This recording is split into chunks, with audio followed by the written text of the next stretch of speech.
Very kindly, my friends, as I listen to Ralph Abernathy and his eloquent and generous introduction, and then thought about myself, I wondered who he was talking about.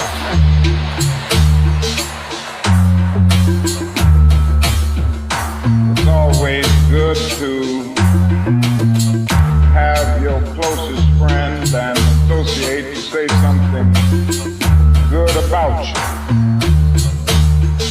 And Ralph Abernathy is the best friend that I have in the world. I'm delighted to see each of you here tonight in spite of a storm warning. That you are determined to go on anyhow. Something is happening in Memphis, something is happening in our world. And you know, if I was standing at the beginning of time with the possibility of taking a kind of general and panoramic view of the whole of human history up to now. And the Almighty said to me, Martin Luther King, which age would you like to live in? I would take my mental flight by Egypt. And I would watch God's children in their magnificent trek from the dark dungeons of Egypt, put across the Red Sea, the wilderness on toward the promised land. And in spite of its magnificence, I wouldn't stop there.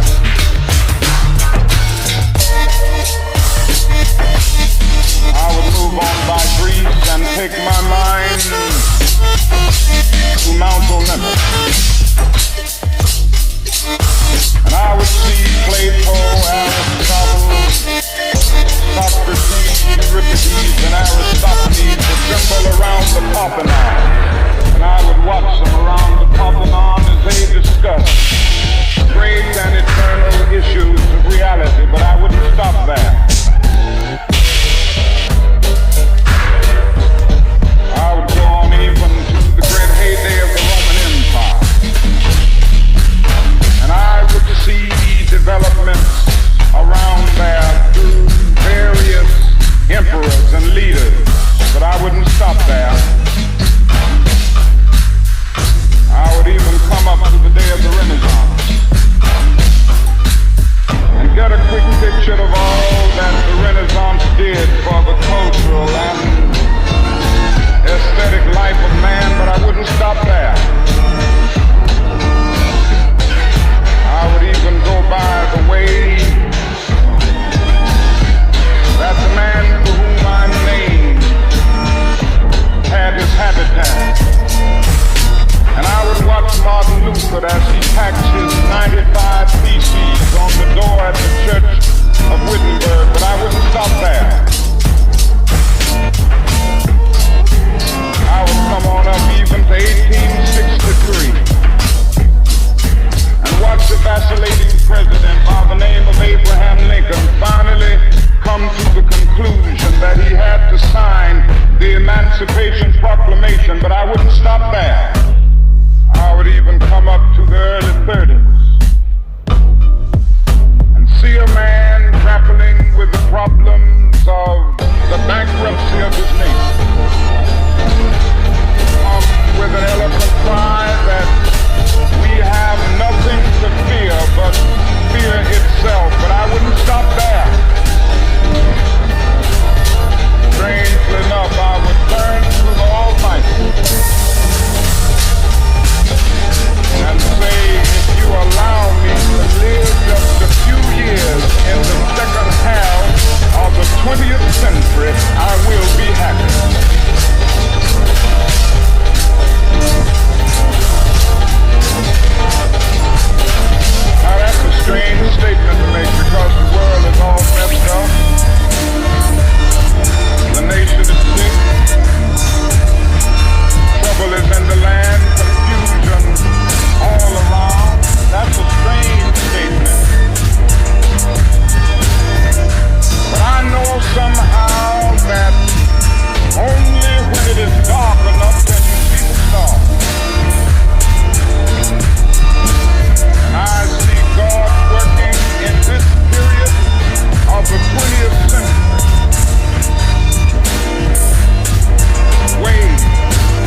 system.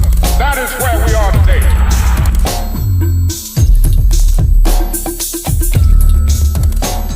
Also in the human rights revolution, something gets done and done in a hurry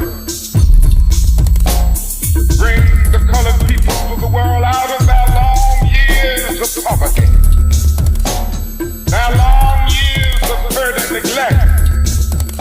The whole world is doomed.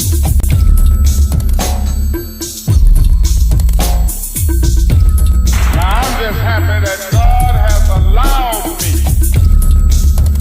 to live in this period, see what is unfolding